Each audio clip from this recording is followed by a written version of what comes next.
Talk Radio, TNT. Back to the Patrick Henningsen Show with me, Basil Valentine, today, Wednesday, the 7th of August. Now, the last time I had my current guest on, our topic was the global and legal constitutional crisis. I've updated that now to, are we on the brink of World War III? Such is the situation internationally following the assassinations of Ismail Haniyeh and the Hezbollah leader, and to unpick this very complex global geopolitical situation, I'm delighted to say I'm joined on the line by Professor Emeritus Tony Hall. Welcome to the program, Anthony. Hi, I'm delighted to be here. Like I said in my preamble, 2 weeks ago, we thought the world was in crisis with the United States and obviously Israel ignoring the ICJ ruling on the West Bank and Gaza. The whole occupation they've just reconfirmed is illegal. The genocide continues. Since then, we've had two high-profile assassinations and the threat of imminent and major retaliation by both Hezbollah and Iran. Now, in your most recent Substack, you talk about Hezbollah because I, for one, and I'm sure a lot of our viewers and listeners could do with some greater education about the organization and how they came to have such a powerful position in Lebanon. They're also well represented in the parliament, I believe, and the Party of God, terrorists. That's about most all that people in the West know about them. So do please enlighten us, Tony, given that the United States and even possibly Britain could well be at war with them within the next few days. Yes, I'm happy to talk about Hezbollah. And I did meet a number of Hezbollah folks in Lebanon when I was there in 2019 as a guest of the New Horizon Conference, an Iranian conference in Lebanon. And I realized as I was going to meet Hezbollah how little we learn about Hezbollah. It's kind of almost banished from the media. Maybe some reference to a terrorist group, just another terrorist group. But Hezbollah is a very, very substantial organization. It's deep. I have a 7-hour video on my latest Substack post, the funeral of Commander Faoud Sukra, who was assassinated in Hezbollah area in southern Beirut. And it was incredibly elaborate, this funeral, with a huge number of people taking part. And it obviously manifests a person of great importance to this major community in the Middle East, because Hezbollah is, you could call it, it has a military aspect to it, a very important military aspect to it, but it is a fully cultural group with social services and culture, with a deep involvement in the government of Lebanon, and many of the people in Hezbollah are Lebanese. They're Shiite Muslim, and they definitely go back to the inception of the Islamic Republic of Iran. They very quickly got together, the founders of Hezbollah and the founders of the Islamic Republic of Iran, Ayatollah Khomeini, of course, being the significant one, and they worked on how to create an organization that would stand up to Israel. And if it wasn't for Hezbollah, I don't think there would be a Lebanon right now. Hezbollah is the major bastion which prevents Israel from just coming and taking over Lebanon, which it tried to do. Famously, is the IDF experienced its first big public defeat in Lebanon in 2006. And so this Hezbollah group has developed one thing. I know when I go to Iran, I see, a great emphasis on missiles and specializing. It seems that is the whole specialty of the technocracy of Iran is in the realm of missiles. when I was in Lebanon meeting Hezbollah, I also met a group called the Houthis of Yemen, and they were attending the conference, and they were kind of very gregarious folks, very delightful folks. And of course, this development of a network that Iran has with the Hezbollah, particularly with the Houthis, who have really surprised the world with their interventions in the Red Sea, really changing the whole system of global transport by being aggressive with those powers or those companies involved with the powers that are supporting the assault, the genocidal assault in Gaza and also the West Bank. So this rise of a sort of Iranian approach to a system of power, this is very important. Now, what was not true when I first went to Iran in 2014 was that there were good relations with Russia. But now the relations between Russia and Iran, and so I'm addressing Iran now, but it's a big part of who is Hezbollah and what is Hezbollah all about. So the Iranian position now is deeply involved with that of Russia.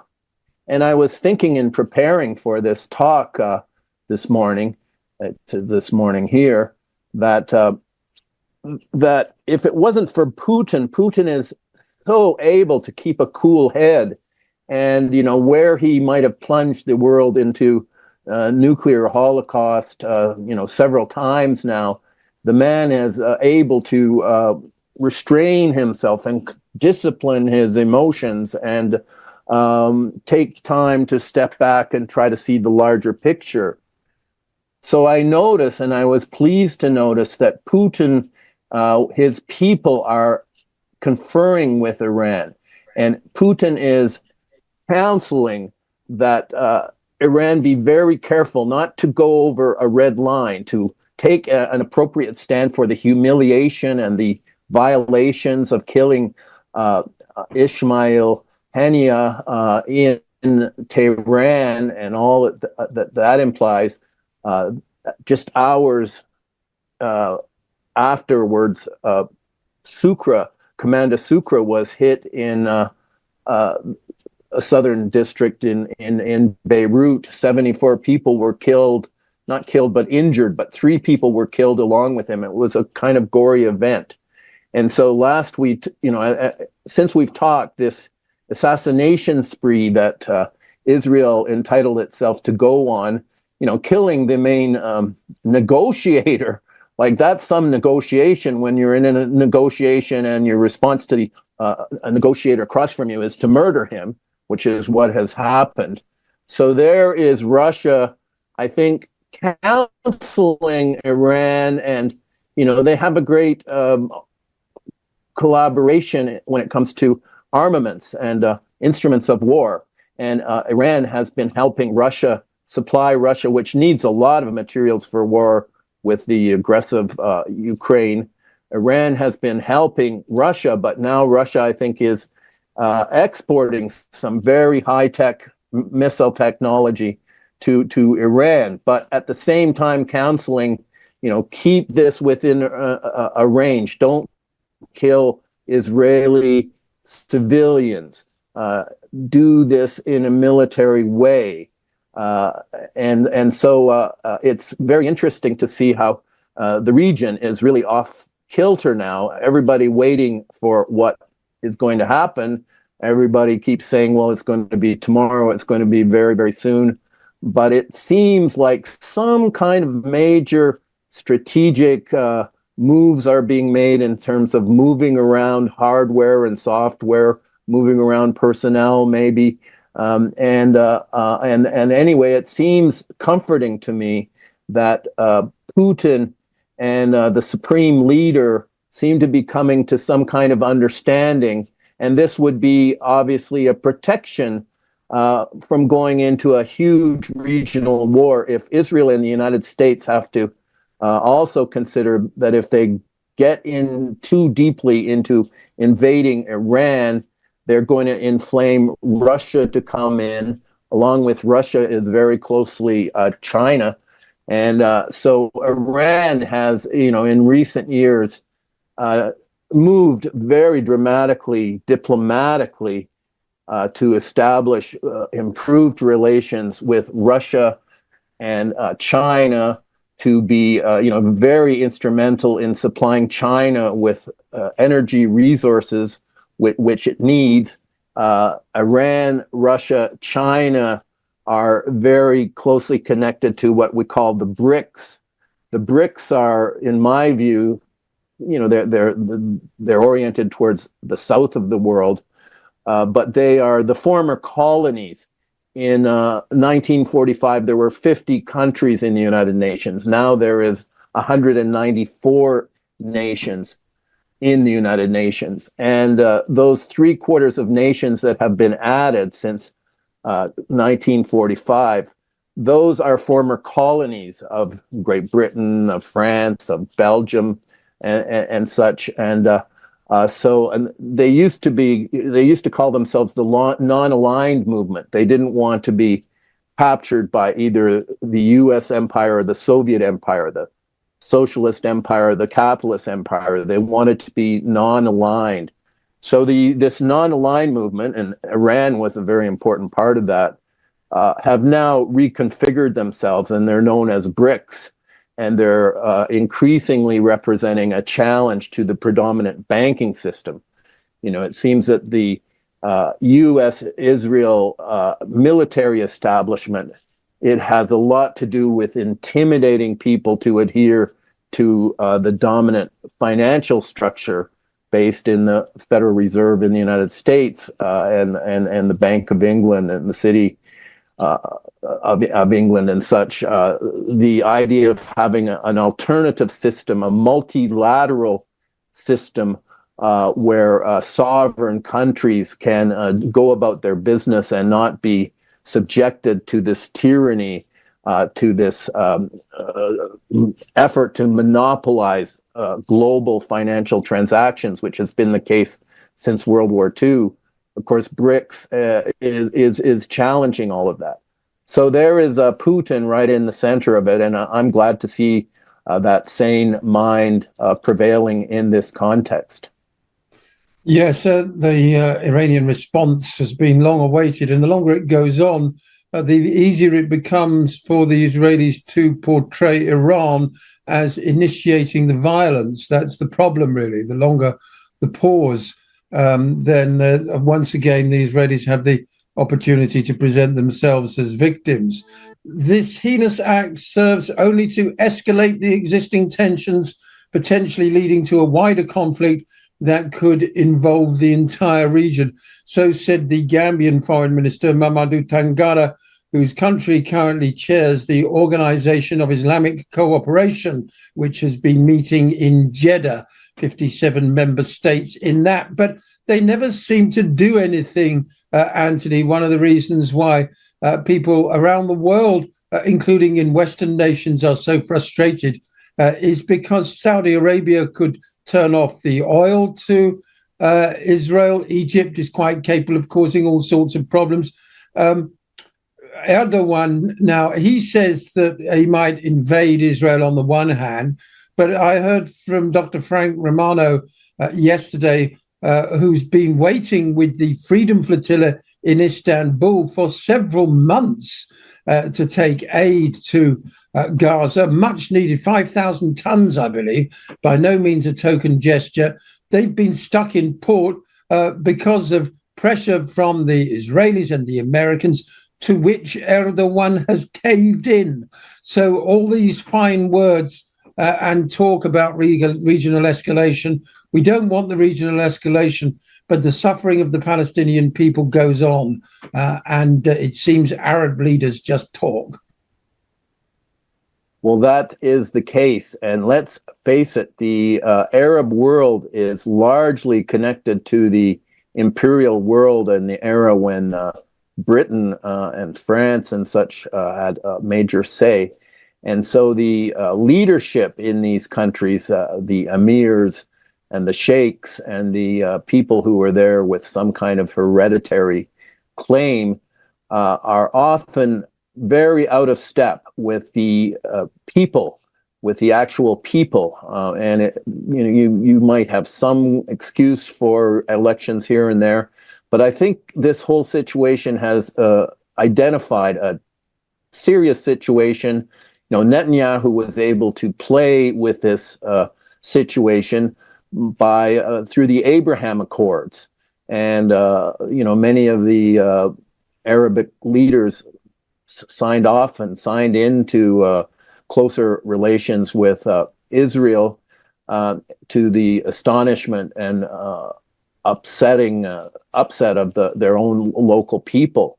And I noticed some of the Arab leaders are directing criticism at Iran, because Iran, tends to emphasize that why aren't the Arab countries living up to what their people want to do, and their people are by and large very protective and identify with the Palestinians. Actually, I think the whole colonized world identify with the Palestinians. Indeed, and I would count the British people amongst that. After all, we are subjects, not citizens, Tony. And as a citizen of Canada, you too are ultimately underneath the crown. Yes, yeah. This is really we really have to take into account that we too in the West live in Zionist-dominated colonies, and really what we think is sort of irrelevant.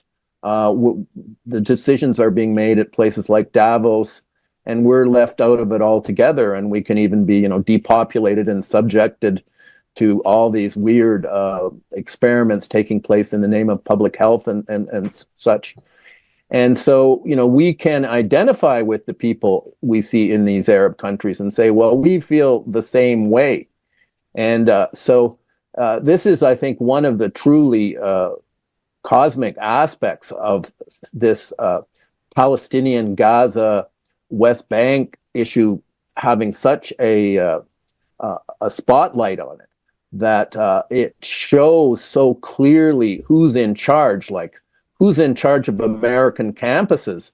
This billionaire class of Zionists can snap their finger and suddenly, oh yeah, we'll give you control of the curriculum. We'll give you control of who can be hired and fired. So there's academic freedom gone in, our universities, in our research institutes, and science is just for sale. So when the woke group started to, a number of them identify with the Palestinians as human beings who are being slaughtered and demeaned in an outrageous way, it seems to me they ceased to be woke, and now they're barking up the right tree. So we are in a kind of situation where, we've never really had a global revolution. We've had, lots of talk about it in communist internationalism and such, but now it seems that, it's sort of up to us, we the people, to somehow inflict on our governments that you can't just act on our behalf when you're not acting on our behalf.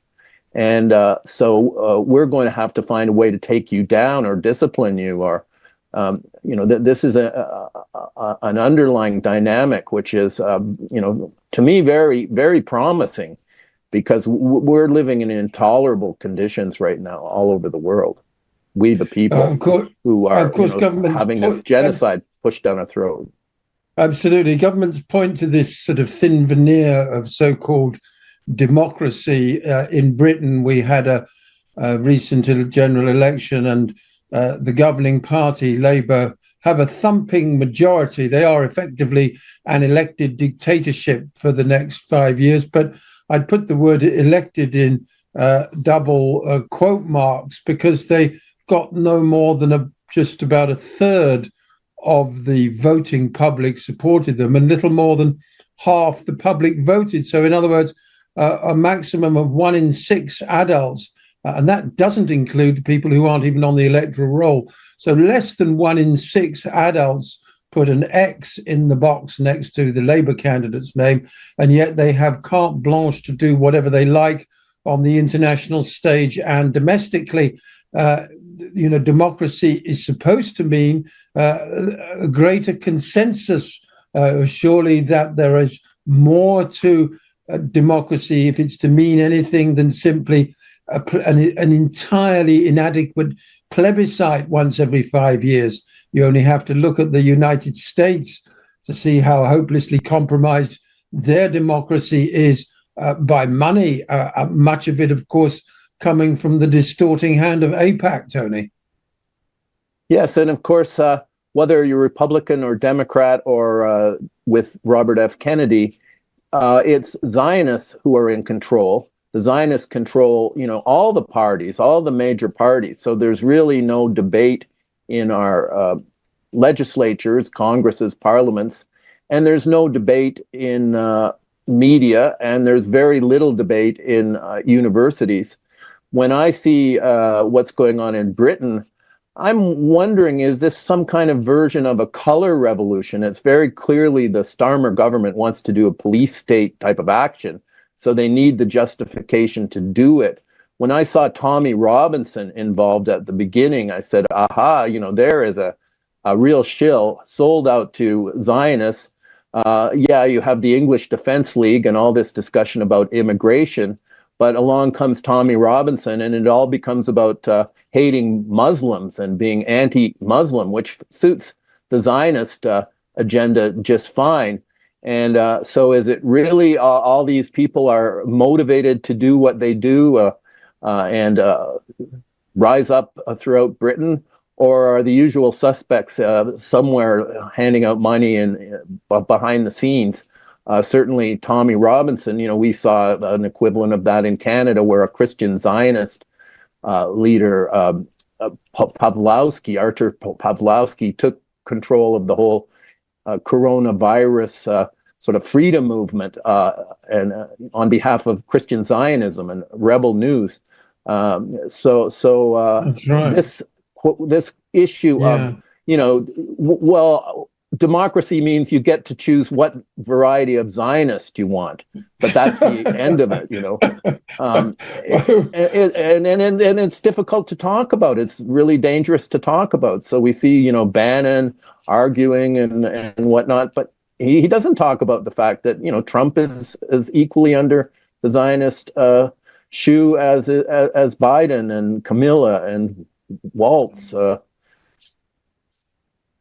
Absolutely. Trump, of course, very close to the late Sheldon Adelson, and now to his widow. Netanyahu. And Adelson has accepted the money. Trump has accepted the 100,000, the 100 million to sell out the West Bank. Now, where does Trump get the power to charge 100 million for the West Bank? I mean, it was kind of weird when the British government was selling Palestine to the Zionists back in the day. Where does how is it that Trump gets to sell off the different agencies in Palestine? What are the heights? Where the Druze soccer kids? What are those heights called? Golan Heights. Golan Heights, yeah. I mean, they made a deal for the Golan Heights, again with Trump involved. So he's already filled up his pockets with the money to sell the West Bank.